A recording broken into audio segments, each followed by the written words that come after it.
Welcome to the paper presentation of the paper called Maneuver-Based Control Interventions During Automated Driving, Comparing Touch, Voice and Mid-air Gestures as Input Modalities.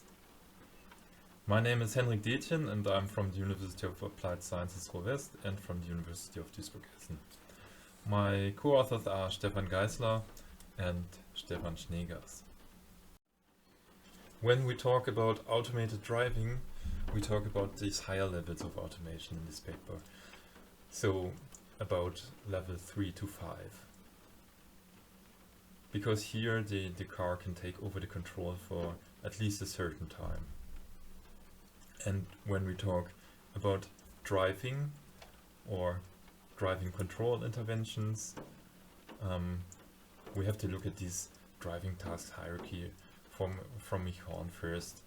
It helps to understand on which level we plan to intervene. So he divides the driving task basically in 3 levels. The first level is the strategical level. This is where we make plans, and this takes typically long, like planning the route or something like that.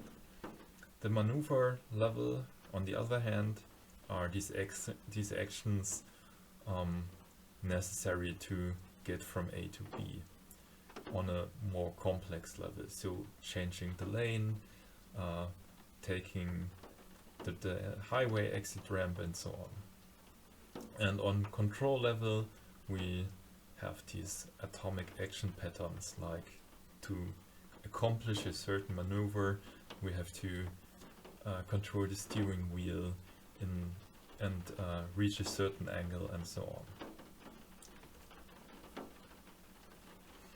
And in this paper we look at this maneuver level, and I will explain it on the next slides. When we drive in an automated car or autonomous car, there is this concept of maneuver-based driving originally created for level 2 automation, where the driver controls the car through maneuvers by constantly picking them and so keeping the driver in the loop, so that he can basically take back control fast and has a certain comfort by not having to control the car with steering wheel and pedals. And during highly automated driving or autonomous driving, we thought this concept would be nice to have as a possibility to drive to intervene for the human. So with the higher automation level we talk about maneuver-based interventions instead of maneuver-based driving, just to make this distinction. The expectation is, so why should we intervene in autonomous driving at all? The expectation is that we take our car, get in our car, take a nap or have a business meeting, and then wake up or get off the car at another place. So we use our travel time efficiently. So why would we want to take over control? Because doesn't this contradict the expectations of autonomous driving? This is the first question everyone always asks. And I will give you some reasons why it might be necessary to intervene in autonomous or highly automated driving. From a functional perspective, there can be unforeseen or complex traffic events or road situation, which actually, when we have planned everything on a strategical level, we have typed in our destination and the car is driving, but there is something, and yes, the car has to interrupt the actual travel course.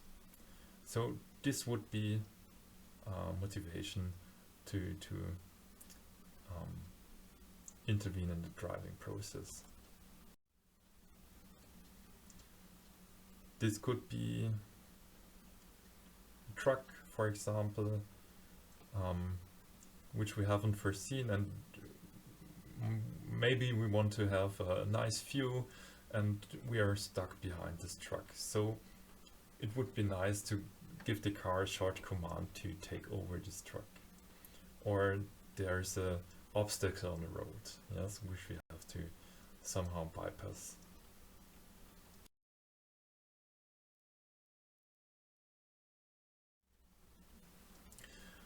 And from another functional perspective, there might be actually no destination we can name. So we have somehow unidirectional traveling, for example, which we couldn't plan. For example, when we drive through the inner city and we have some key visual points which we remember, but we cannot name the destination. So here it would be nice to either drive manually or have a more comfortable way, which is maneuver based, for example. And the last motivation I will give you is the user perspective. So from a user perspective, it is highly recommended in all non-autonomous or in these desktop computer systems that we should provide users with control. So he should always be in control of the system. This is in all of these usability and user experience guidelines clever people have developed, and so why don't we apply it to autonomous driving?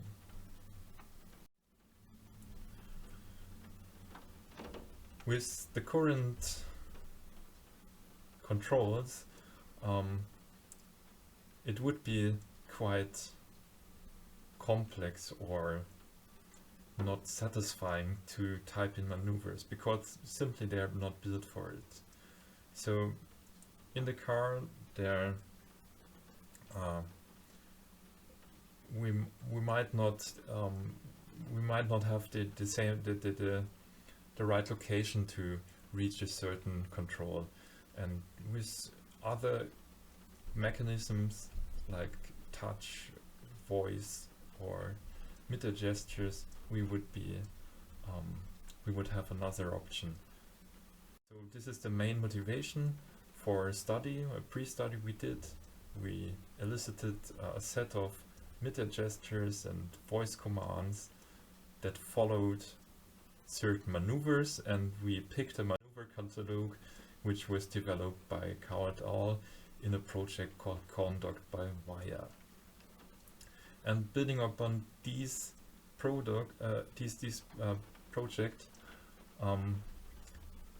they developed touch and haptic controls because it was meant for level 2 driving. So we wanted to develop contactless controls, which might be more feasible in higher automation levels. The study we did this time was in a driving simulator with 12 participants. We did a within subject study, and the procedure was as follows. We briefed the persons, then they filled out a short pre-questionnaire, then they got a tutorial on how to interact with our system prototype, which was for speech and for voice, for speech and for meter gesture control. It was mediated via Wizard of Oz. And for our system, they learned the maneuvers to control the car and intervene in the somehow autonomous driving process. After this tutorial, they experienced 3 times in 3 conditions. Condition 1 being touch, condition 2 being voice control, and condition 3 randomly and counterbalanced presented. And then they drove a test track where they were confronted with some obstacles and they had to take action. They were forced to take action somehow. They had to decide if they go left or right. They had a target. They should get to Knoblauch, and they were forced to interact somehow. We measured the user experience, the cognitive load and the workload overall, and the emotional quality of the interaction afterwards, after each ride. And after the 3 conditions, we did a post-questionnaire and debriefed participants. Our results are that the usability for all interaction modality is quite high, so it's about 70%, 75% in some cases, which corresponds to good usability concerning the SAS scale. So there's no difference from touch to contactless interaction, which is a good sign actually. Further, we looked into the emotional effect of the conditions, and we found that voice and mid-ear gestures were perceived more positive than touch interaction. So contactless interaction elicits more, or contactless interaction has the consequence that there is more positive effects for the users. And regarding the workload was higher for mid-ear gestures, of course, in terms of effort and physical demand. So this is not surprising, but as we think these interventions are not so frequently, this might not be a problem. And the last question after the experiment, we asked participants which interaction modality they actually would prefer in an automated car. And as we see in this graphic here, this green areas are missing, so no one actually named mid-ear gestures as their preferred interaction modality, which does not actually mean that it's unuseful, because it had high usability and was perceived as positive emotionally, but they wouldn't prefer it as a primary intervention mechanism, so maybe as a support. As a conclusion, we have seen that a fallback control mechanism for automated driving is required, in some situations at least, and these maneuver-based interventions can offer an additional control possibility for these automated vehicles. And we have tested voice, touch, and mid-ear gesture interaction, and all of these modalities provide good usability scores, but users prefer voice and touch control as primary selection mechanism. Overall, contactless interaction is perceived more positive, which might be of high value in future cars, because this is not about performance and interactions being fast and efficient, but it's also about interactions that are enjoyable, and in the end it all depends on the non-driving related activities we perform in this moment. So it might be a good idea to implement redundancy in control mechanisms, so provide different modalities to the user. Thank you.